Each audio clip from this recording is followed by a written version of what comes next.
the owners when I was here. Here yesterday, moving the equipment, obviously. And like, I was breathtaking then, but seeing it full of people, seeing like how much space there's left. There's so much room. It's still sick. to go. Hawk's losing his mind. We're losing our minds, and we're watching game 1 here. I was gonna see live. All right. Playing Lucas. He's definitely a DJ. No, I'm just kidding. I can see it. I can see it. My brother-in-law's a DJ. I've kind of gotten used to seeing what like the DJ look is at this point. Yeah. All right, but off that though, we got Pelca, who is definitely a king of the 1s and 2s, dropping in not only the grenades, but dropping in the landmines and the C4 to consistently trap people's approach.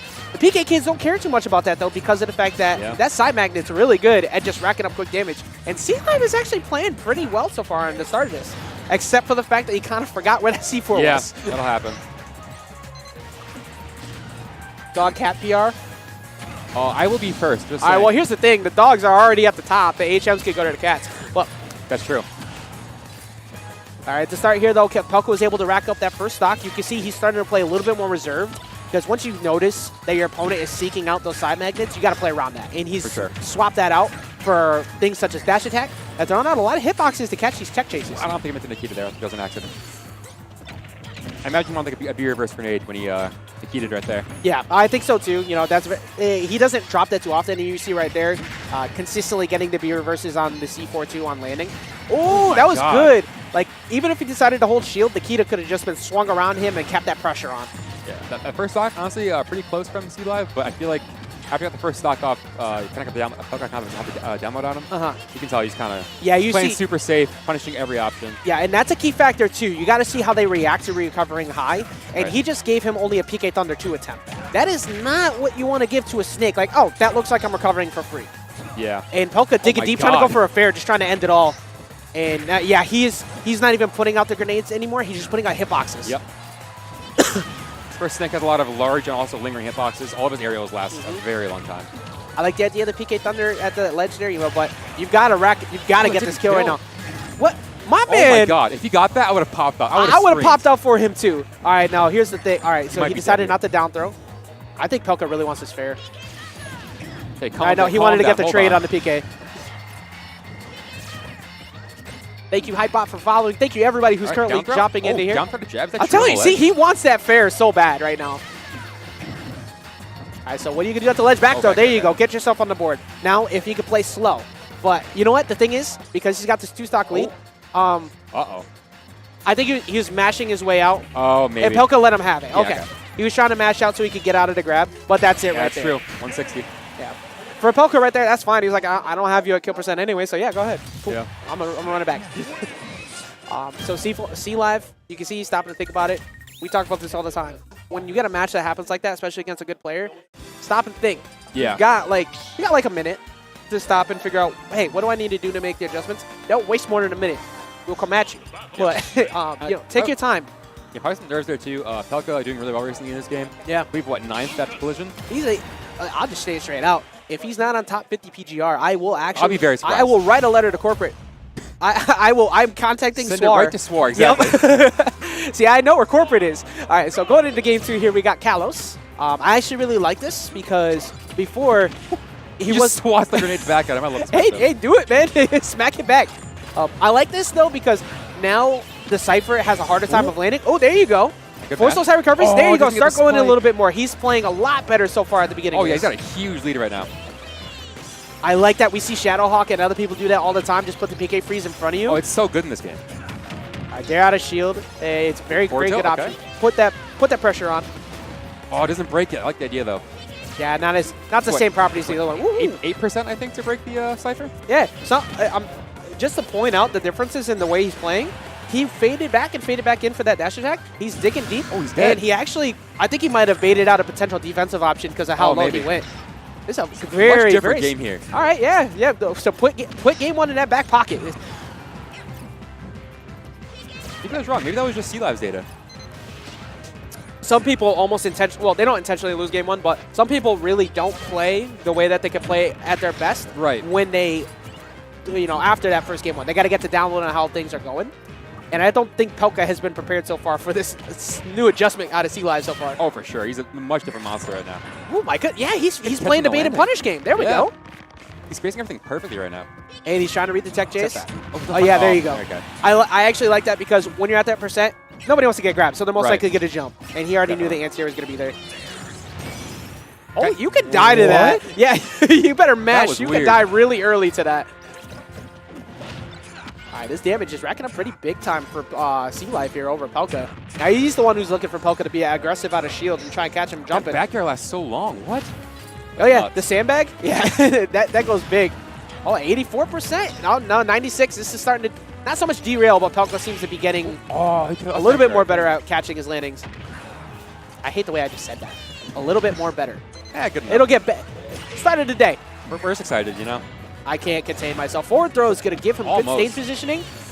I like it. All right, what's the get-up option? He hasn't really gone for consistent ledge traps, mostly just throwing out PK fires. I feel like Sea Life be a little bit more aggressive off stage. Agreed. Like, that first stock, he forced him to go low, and he came out on top. Oh, forward doesn't take it. Nice, nice. There we go, Sea Life. Okay, again, doing this bait and punish game. And Pelca hasn't really been able to adjust against it so far. Yeah, this is round 1, by the way. Yeah, I know. This is some nuts games we're seeing.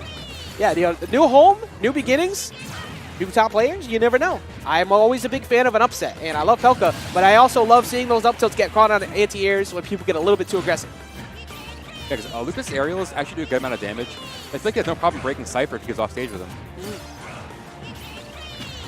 Consistently throwing on his PK freezes, trying to catch his landing too. With being so low at percent, you take a trade from Snake coming down on you, not that big a deal. Yeah. You catch a PK freeze, they die.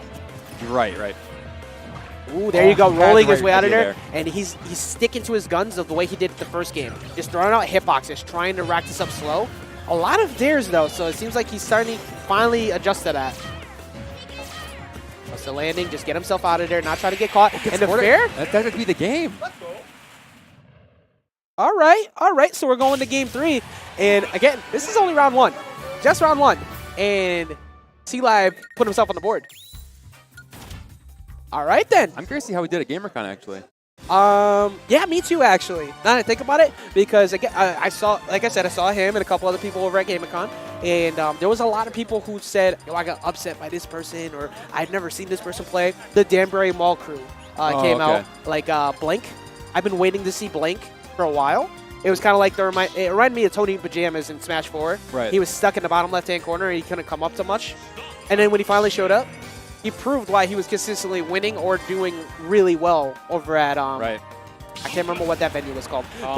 Game Haven. Yeah, it began with a G. I knew it was something like that. But Game Haven constantly proving himself and solidified being a top player in the area. Yeah, he managed to stay in PR for several seasons from just that one tournament. So now we can see potentially Blank do the same, and who knows, maybe even Sea Life. I don't think this is on our stage list. This is not on our stage list. That is a fact. But we're gonna let it ride. If they agree to it. Yeah, you know, if they gentlemen all right. I've seen it in this game. I haven't seen it in this game. You know what? I wonder. There's this. Let's see if Wispy does anything because. Hazards are off. That's right. Yeah, this could. They could have went to. Is there a difference between the Omega Battlefield version of Dreamland and actual Dreamland? Yes. There is? I believe because since the Battlefield versions share the same blast zones as like stage shape as Battlefield. And the base of it, yeah. See, So this is all right. So we didn't catch that. This is definitely the Battlefield version of this stage. So we were wrong. We're fraudulent. He's got to be careful there. He's going to potentially take big damage being stuck at this ledge. Just play it slow, reset. Don't let Pelca keep you trapped there. But he's getting cornered. He's taking a really bad situation for this big damage. 0 to 75 unanswered so far, and forgot what a C4 was. This is Pelca making all the adjustments he needed to after that game 2. Yeah, you know what? Wow, that reaches far under the platform. Yeah, all right. So we've reached that point in time where we were talking about a lot of compliments, but this is where you separate the best from those on the come. Made the adjustments he needed from last game. And it's not to say that Sea Life can't make this back, because we saw the way he played in that game too. But he really has to. He has to maul him right now. He has to get every single correct option. He's behind 2 stocks. You have to play it slow. I like the fact that he tried to read that C4 with the side magnet just to get some health back, but just barely misspaced it. Yeah. That's big hit recovery too. It's like 40% you get back off of that. Oh, C4 absolutely. It's ridiculous. There you go. That's what I wanted to see earlier. All right, getting himself yet again another kill. And Pelca just dash dancing around. I think he's trying to get to his head mentally a little bit here. Yeah. Trying to bait out a jump. You already see he's seeking that up tilt. All right, dash attack, push him back off stage. Just consistently, place that pressure on. Oh, he's in a bad angle. Oh, what? Oh, no. That's so unfortunate. That sucks. Yeah. There's no other way to put it. That sucks. But I will give credit where credit's due.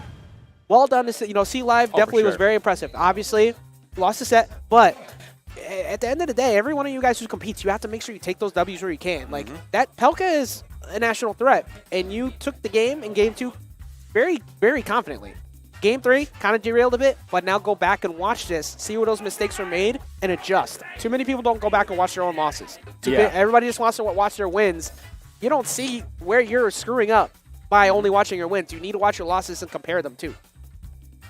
Definitely. Yeah. I think people have an opposite problem too. Is like people will only focus on their losses but never their wins. That does happen sometimes too. I've seen a lot because on Discord and stuff because I run the Falco Discord. Me and my friend co-run it. Actually, yeah, you told me that. Yeah, so we have a match critique channel. People can post their VODs and say like, hey, what am I doing wrong? Or like, what am I doing well? And I only see losses. And everyone's like, I don't want to post a win. I'm just like, no, knowing what you're doing right is just as important as knowing what you're doing wrong. Exactly. There's a lot of times where people just my bad. I'm fired. We just started. You can't break it already. But is that a challenge? No, it's not a I challenge. have a quick question. Are you able to rotate this monitor towards us a little bit? So we can see the chat a little bit there. Perfect. Thank you. Yeah, there we go. There we go, every one of you 45 viewers who can definitely increase this. This is only round 1, and you already saw what's going on. Start sharing this link. Every single one of you. I know you got Twitter. I know you want your clout. Share this out. Let people know what's going on here. We have the best of the best in the building. From most of the best of the best. This is the home of CT. We have CT's finest here. We have some invaders from Mass, including Chippy sitting right now. Oh, that's what this is. Okay. Yeah, Chippy and Osu extraordinaire. I actually decided to chime in on one of his streams once. Osu is hard. Yeah, I used to play it, but yeah, no, that game is Osu looks hard. Like, it's pretty hard. I may be a beast at Beat Saber, but I ain't touching Osu. Yeah. No, all I gotta do is swing. I ain't gotta do this typing and circle drawing and all this stuff. I don't know what the hell's going on there, but it's pretty crazy. And then we got Shadowhawk, obviously. The boy. Yeah, the boy. We just saw Lucas. You're going to see Lucas again. We don't ban him here. We tried, but we don't. Oh, actually, no. We're not. I play Osu and I don't.